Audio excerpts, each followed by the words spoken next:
Sur la question du qu'est-ce qu'il faut faire, j'ai longtemps été d'un pessimisme noir, je ne le cache pas, maintenant, parce que je voyais bien que 30 ans de politique scolaire, c'était un cimetière de réformes avortées. Moi qui ai plus de sympathie pour les syndicats que le monsieur, voyais quand même que 2 mois de grève parce qu'on changeait les coefficients au bac, je trouvais que c'était quand même un petit peu exagéré. Bon, j'ai aujourd'hui une lueur d'espoir, je ne le cache pas, parce que nous avons conscience, c'est vraiment devenu très fort, nous avons conscience qu'on a un vrai problème.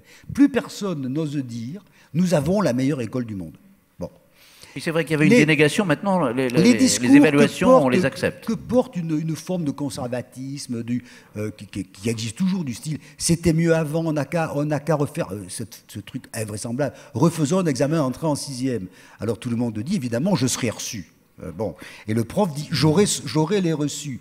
Non, petit détail, qu'est-ce qu'on fait des 60% qui l'ont pas bon, je pense qu'on les confie d'emblée à la police, ça ira plus vite. Bon. Donc, je crois que politiquement, nous avons progressé dans le sentiment. Pour rien vous cacher, puisque je suis à côté d'un think tank qui est plutôt libéral, et de l'autre côté, moi je suis d'un think tank plutôt de gauche, etc., il n'y a quand même pas beaucoup de différences sur les diagnostics. Il y a une sorte d'accord sur les problèmes et l'effort que nous devrions faire, c'est d'être pragmatique. Je crois qu'on gagnerait vraiment à nous désidéologiser sur l'école. C'est-à-dire à dire, écoutez, un des problèmes majeurs, c'est l'enseignement élémentaire, c'est ces gamins paumés d'emblée. Mettons le paquet là-dessus, formons les gens, évaluons ce qu'on fait, mettons des moyens, etc. Nous avons un problème de présence d'adultes dans les établissements. Tout ce que je lis actuellement, et c'est pour moi encourageant, disent le métier d'enseignant ne peut plus être légalement défini par 18 heures de présence, 24 heures de présence, autrement on ne s'en sort pas. Il y a des accords là-dessus. Le problème que nous aurons, ça sera, me semble-t-il, d'avoir un débat construit là-dessus. On entre dans une période politique, donc on va en parler, et d'avoir la continuité politique. Il faut quand même que nous admettions que l'éducation nationale, ce n'est pas un truc qui se réforme au mois de juin pour démarrer au mois de septembre. Hein.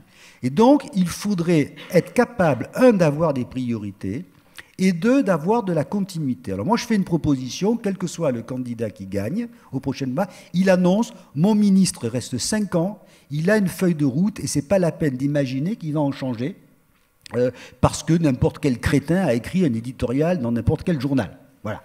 Donc, je crois qu'il y a quelque chose qui s'est amélioré dans le rapport que nous avons à notre système scolaire.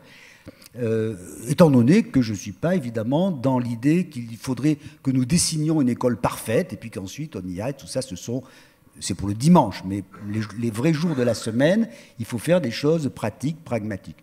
Des choses qu'on pourrait imaginer, par exemple, il faut former les gens, il faut peut-être que le recrutement se fasse dans une sorte d'interaction entre l'établissement et les enseignants. On est le seul pays du monde où un ordinateur vous nomme, enfin c'est invraisemblable. On pourrait imaginer que les élèves puissent circuler, c'est-à-dire je change de filière. Or, nous avons une scolarité par tube. Tube, c'est-à-dire tu as pris ce tuyau, tu vas au bout où tu crèves. Et la plupart crèvent d'ailleurs. Bon, 3 propositions, voilà. C'est pas mal, hein, voilà. François. Eh bien, 3 propositions comme ça qui passeraient, ça serait déjà pas mal.